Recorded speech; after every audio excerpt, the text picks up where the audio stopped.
घनघोर अंधेरी रात में राजा विक्रम अपनी खुली तलवार लिए बेताल को पकड़ने आगे बढ़ते हैं और अपने पराक्रम से बेताल को वश में करके अपने पीठ पर लाद कर ले जाने लगते हैं। सफर लंबा होने के कारण बेताल राजा विक्रम को कहानी सुनाता है और हमेशा की तरह शर्त रखता है कि अगर कहानी सुनने के बाद तुमने उत्तर देने के लिए मुंह खोला तो मैं उड़ जाऊंगा। बेताल कहानी सुनाना शुरू करता है। चंदनपुर गांव में एक वृद्ध स्त्री रहती थी। उसका एक बेटा था जिसका नाम दगड़ू था। वह स्त्री नए पुराने कपड़े सिलने का काम करके अपना और अपने बेटे का पेट पालती थी। दगड़ू एक कामचोर और आलसी लड़का था और दिन रात सपने देखा करता था। दगड़ू के साथ एक बड़ी परेशानी थी कि उसे अक्सर बुरे सपने ही आते थे और जब भी कोई बुरा सपना आता था वह सपना हकीकत बन जाता था। एक दिन दगड़ू को सपना आता है कि कुछ लोग नव विवाहित दंपत्ति और बारात को लूट रहे हैं और उनसे मारपीट भी कर रहे हैं। दगड़ू ने जिसे सपने में देखा होता है वही दुल्हन बनने वाली लड़की अपनी शादी का लहंगा सिल जाने के बाद वापस लेने दगड़ू की मां के पास आती है। दगड़ू फौरन उसे सपने वाली बात कह देता है। वह लड़की अपनी मां और ससुराल वालों को यह बात बताती है, पर सब लोग इस स्वप्न वाली बात को वहम समझकर अनसुना कर देते हैं। शादी के बाद जब वरवधू बारात के साथ जा रहे होते हैं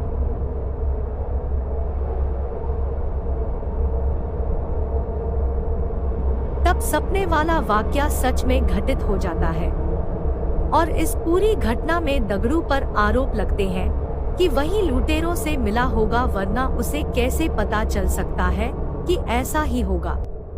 और शक की बिना पर सारे लोग मिलकर दगड़ू की खूब पिटाई करते हैं। इस घटना के कुछ दिनों बाद एक रात दगड़ू को सपना आता है कि मोहल्ले में रह रही चौधरायन का नया मकान गृह प्रवेश के दिन जलकर खाक हो जाता है।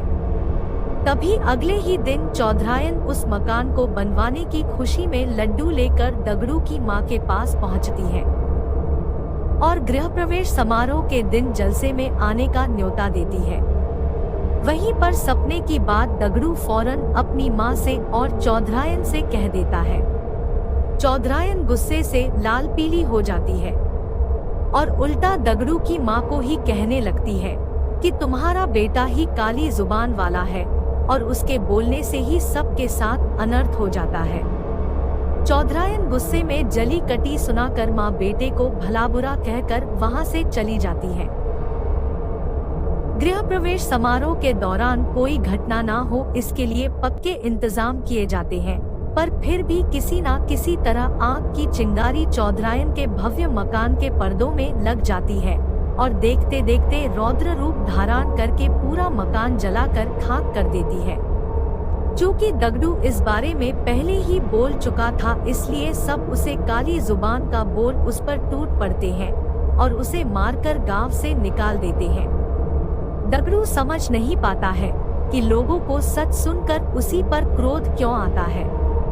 खैर, दगड़ू एक दूसरे राज्य चला जाता है जहां उसे रात की पहर में महल की चौकीदारी करने का काम मिल जाता है।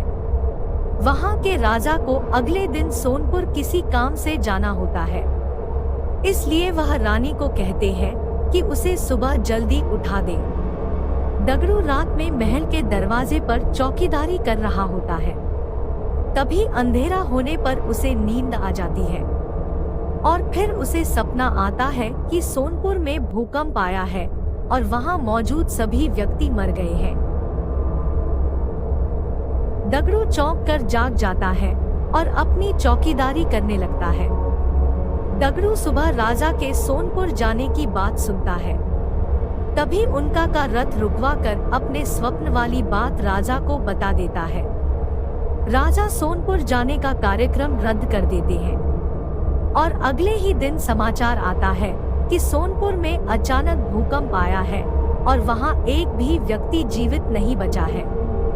राजा तुरंत दगड़ू को दरबार में बुलाकर सोने का हार भेंट देते हैं और उसे नौकरी से निकाल बाहर करते हैं।